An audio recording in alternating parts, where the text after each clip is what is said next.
Going live, going live. Hello, everyone. We are going live. Hello, hello, hello. Hello, hello, hello, hello, hello, hello, everyone. Thank you for tuning in for this mindful moment brought to you from Daunting Energy.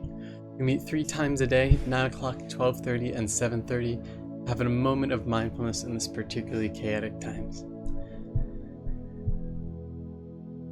Each class is going to consist of a brief introduction and review, a topic of discussion, and then a guided meditation. Then we end each class with a koan, which is a Zen riddle to send us on our way. Each session we start by setting an intention, and an intention is a dedication or practice, and setting a purpose to the practice essentially, and it can be a mantra or intention, an idea, a concept. And we seal in this intention by taking a deep breath in, breath out.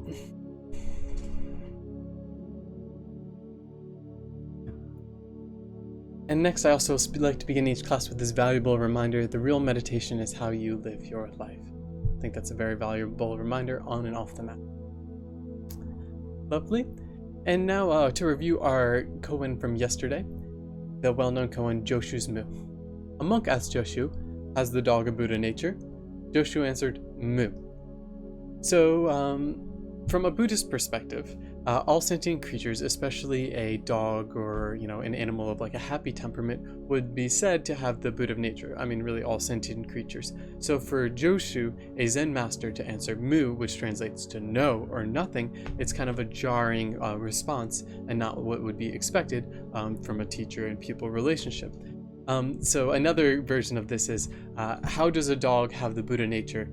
By pushing him off a cliff. And again, these aren't meant to be taken quite literally. These are meant to have a little bit of wit and humor to them. And there's multiple levels to this koan, and I think one of the important levels of this koan is letting go of authority. Joshu, a Zen master, answering this way was testing him and applying his first lesson to the young monk about listening to authority simply for authority's sake. So don't take things at superficial value. I think that's a very, very valuable lesson. Furthermore, though, Mu, which translates to no or nothingness, is a key teaching in Buddhist principles. To fully understand life, we must understand nothingness. The idea is perhaps that there is no has or has not. The dog does or does not have Buddha nature. All things, all of conditioned existence, have this element of Mu, of nothingness. So even if we are to ask whether an object is real, or we're not really asking a question of substance, reality, nothingness, internal, external conceptions, haves and have-nots, are all ultimately illusionary and all united under a deeper nature. That's my personal interpretation of this koan.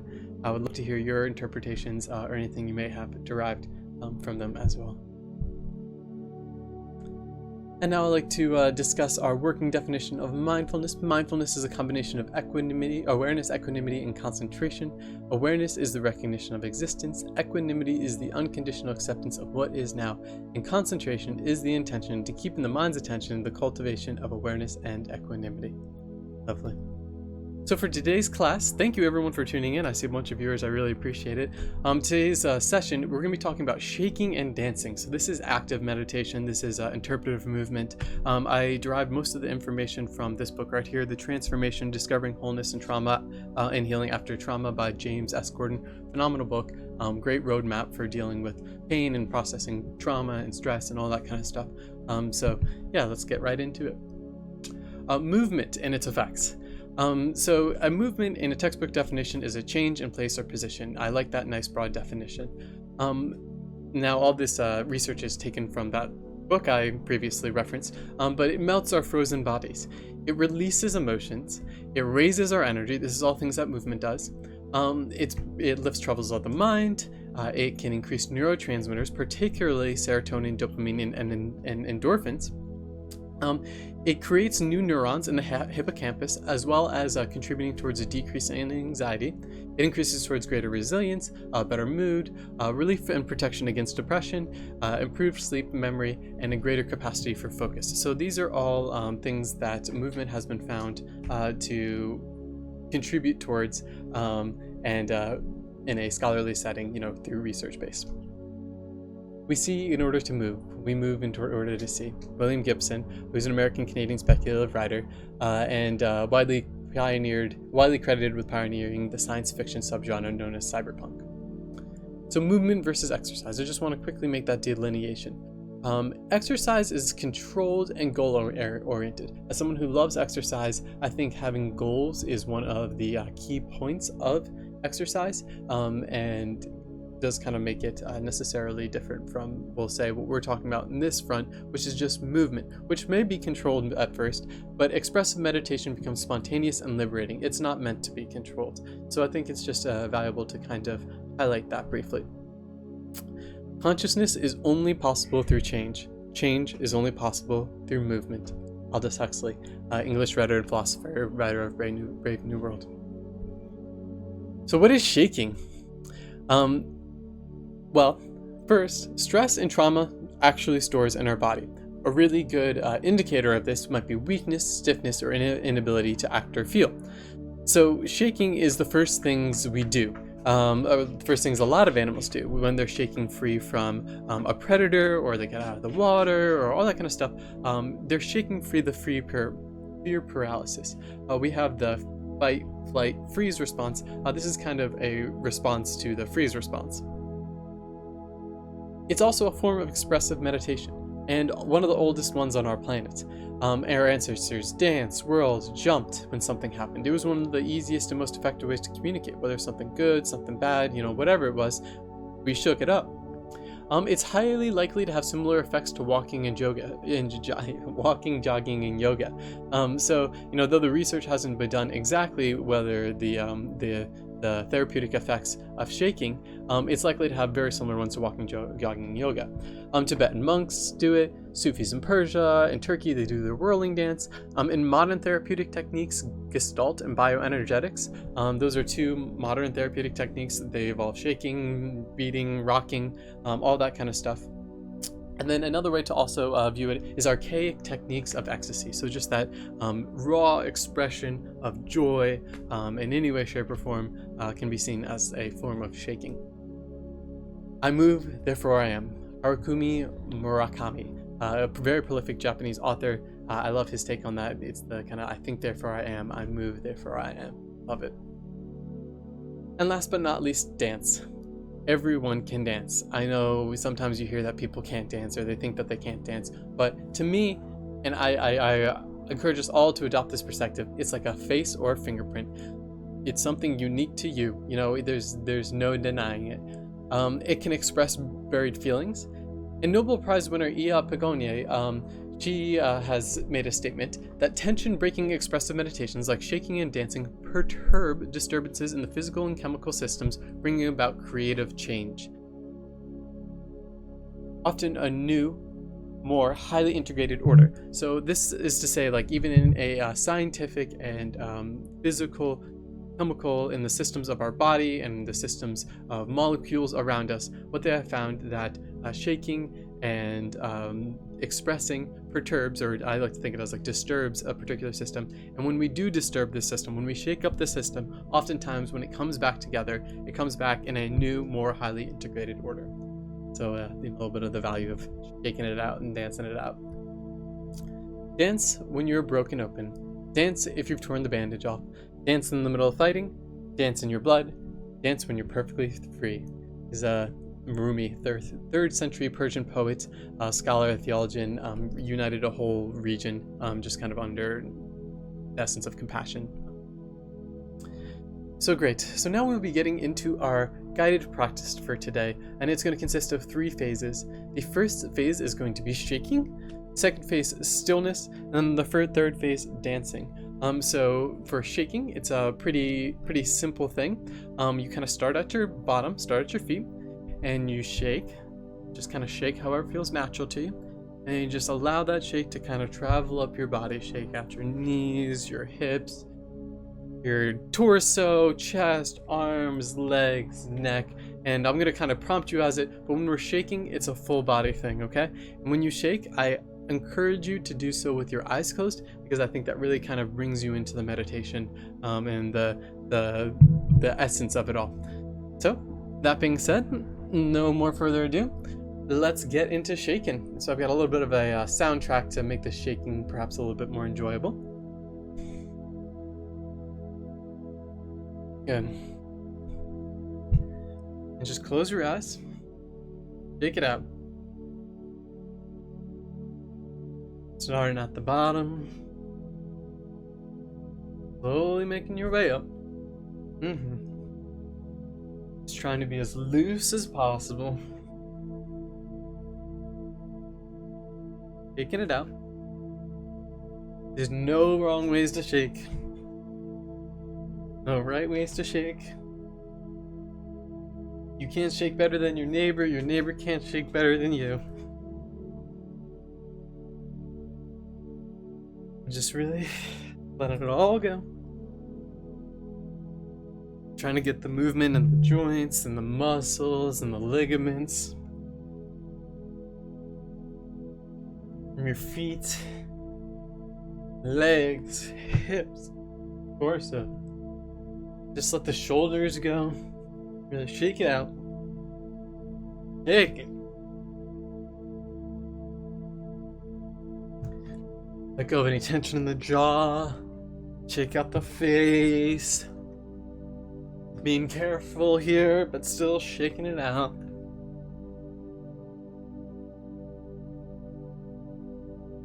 Shake it all away. You know how to shake. Shaked your whole life. As natural to you as walking. Simply shaking the energy, feel it move throughout us. Starting to really feel the shake now. We're going for 4 minutes, we're maybe halfway, maybe. We're working here too. This is an active expression. You're doing it right. You're shaking exactly the way you were meant to shake. What a great shaker you are. And shake. Good.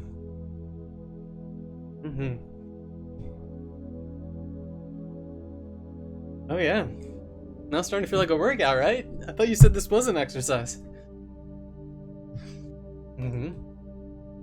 Good. And we're shaking. Shake, shake, shake, shake.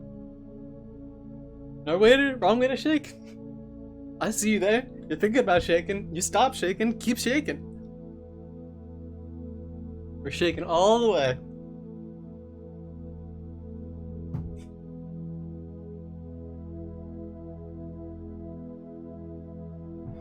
Around the world. We're shaking all the way around the world, guys. Girls. Folks. Shake it all up. No right way to shake, no wrong way to shake. We're just shaking with our whole bodies. Maybe keeping our eyes closed if it helps. Keeping our balance, being safe, but shaking it all out. Good.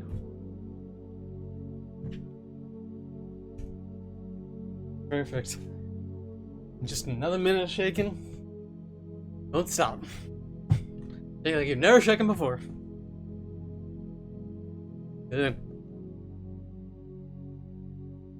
Keep it shook. Good. Now, slowly settle. Stillness.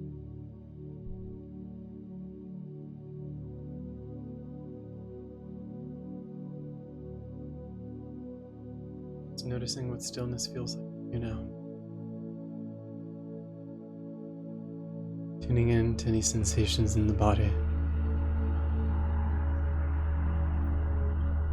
And your awareness of the room around you.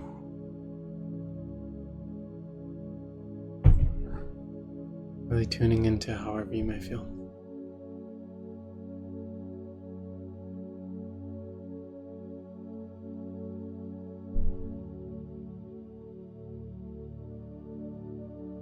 Perhaps just noticing stillness.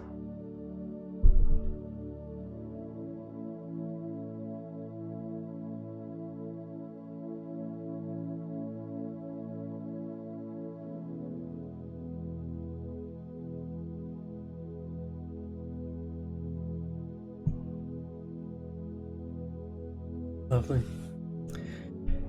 And finally, the next part of our activity is to dance. If you want to close your eyes again, it's probably a great idea. And we're just dancing however you feel like dancing. This is your personal form of expressing. We're taking all those feelings that we just shook out, just let them go. Letting go. Just dancing.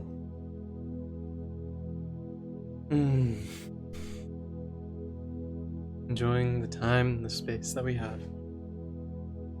Just dance.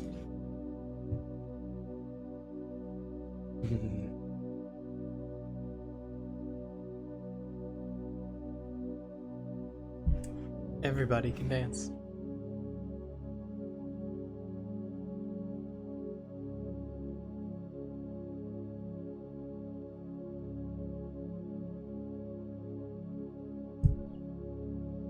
Settling into the comfort of the groove.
Awesome.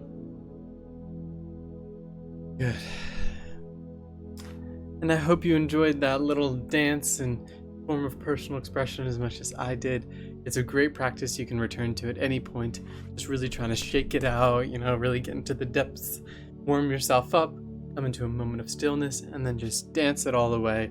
Really powerful, a technique and something we could all do on a daily basis. Dance it all out. So lovely. To finish up our practice, we will be doing a guided meditation. It is a hybrid of a brief body scan applying love to the body as we go on, so called a compass scan by me, and I will be kind of ad-libbing as we go along. So please allow some flexibility with the flow and settle yourself into a comfortable position. And take a moment to settle in. You may close your eyes or keep them slightly open, feeling the spine to lift, the shoulders to soften. Today we'll be practicing a short body scan with an infusion of loving kindness practice created by Mindful Exercises, addendum by Dan. Checking in with our bodies helps to settle our mind and notice the physiological sensations and emotions that might be present. Begin by taking a full, deep breath in and long breath out. Now bringing awareness to the top of your head, your face, your neck, and shoulders. Notice any sensations, movements, any places of holding, and extending intentions of loving kindness, of warm wishes, or simply sitting with.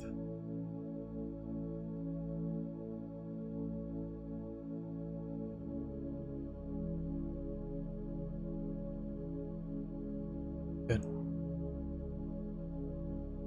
Now moving down to the arms and the hands, extending loving kindness, warm wishes, simply observing any sensation, holdings, or tension you might be feeling.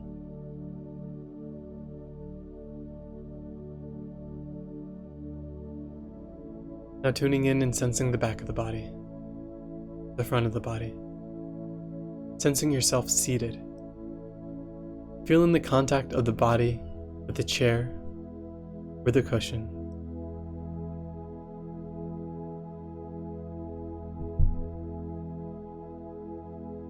Feeling any sensations in any of these areas, extending loving kindness, warm wishes, or intentions, or simply observing.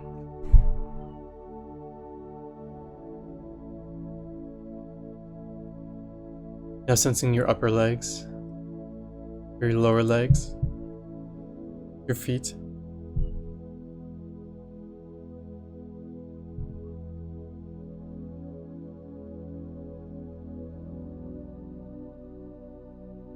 noticing if there are any particular places calling attention.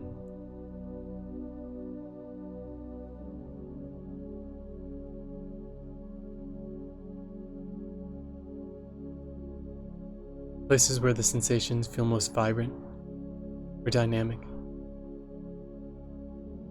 Tuning into any sensations we may be feeling in the body. And extending loving kindness, gentle warmth, or simple observance. Scanning to see if there are any places where there's a lack of sensation, or only a very faint sensation. Feeling into those areas for a couple moments.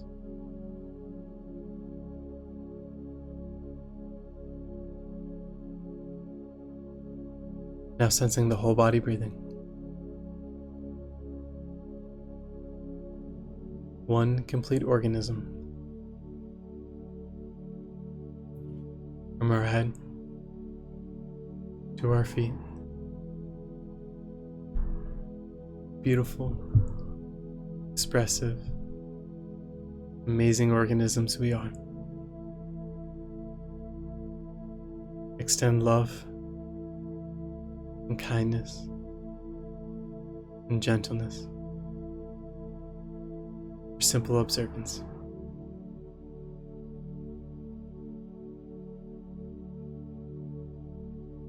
When we finish with a deep breath in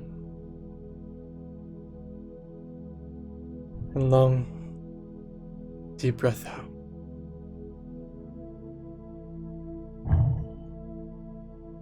Thank you.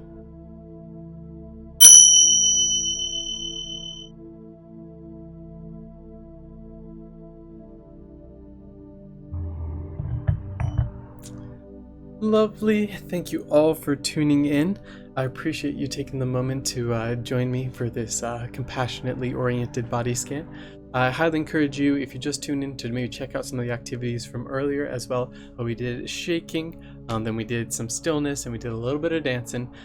Putting it all together really kind of unites us with our body, gets us into our feeling, and is able to get out some expression and perhaps some emotions that we've kind of been shielding these days, right? Perfect. And now a nice little quote. There's a vitality, a life force, an energy, a quickening that is translated through you into action. And because there is only one of you in all time, this expression is unique. And if you block it, it will never exist through any other medium and will be lost. Arthur Graham. And now for our words of parting wisdom. When the nun Chiyono studied Zen under Buko and Angu, she was unable to attain the fruits of meditation for a long time.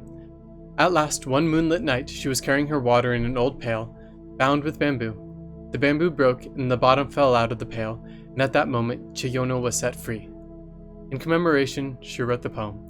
In this way that I tried to save the old pail, since the bamboo strip was weakening and about to break, until, at last, the bottom fell out. No more water in the pail, no more moon in the water. Lovely. So thank you all for taking the time, for joining me in this mindful moment. It is an honor and pleasure to share with you all in this every single day. It's a privilege and a pleasure, and I appreciate it. Best adventures until always. Much love, and I'll see you soon. Thank you.